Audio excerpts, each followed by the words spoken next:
O great space cat, blessed are thine whiskers which guide us in the darkness. Bringeth peace to the galaxy with your super big paws. Strike down those who would visit evil upon your servants, and lend us your claws so that we may punish the douchebags.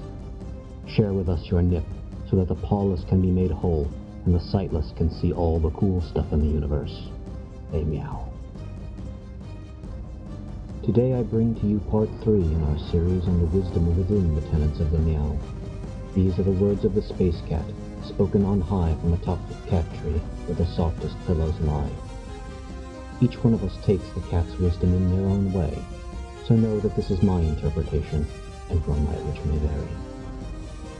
We of the Church revere fire. We revel in it. We know that fire and everything it bestows upon us is key to our survival in this universe. Fire is what brought us down from the trees and into civilization.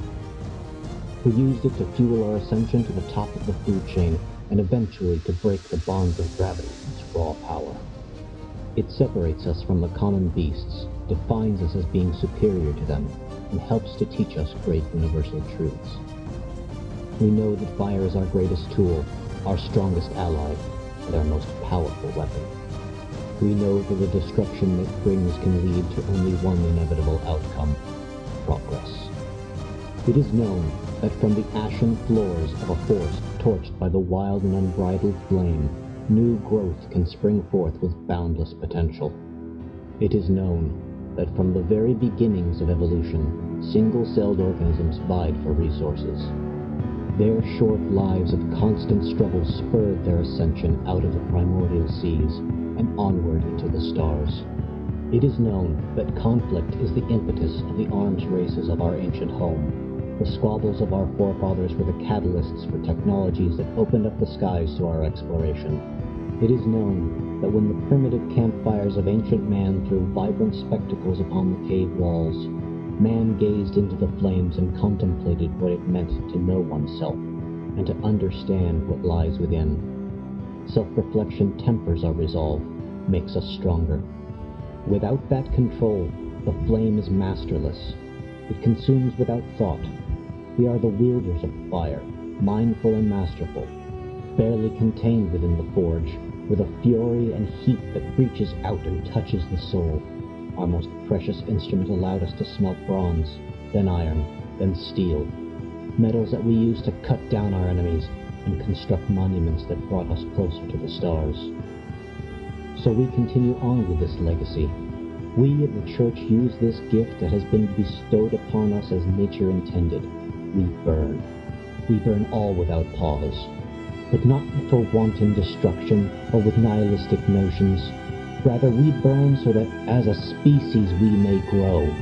We burn so that we may forge ourselves into our fullest potential. We burn away the pawless, so that all that remains are those willing and able to stand their ground against the threats that hide in the black, biding their time, building themselves up so that they may bring destruction to our doorstep.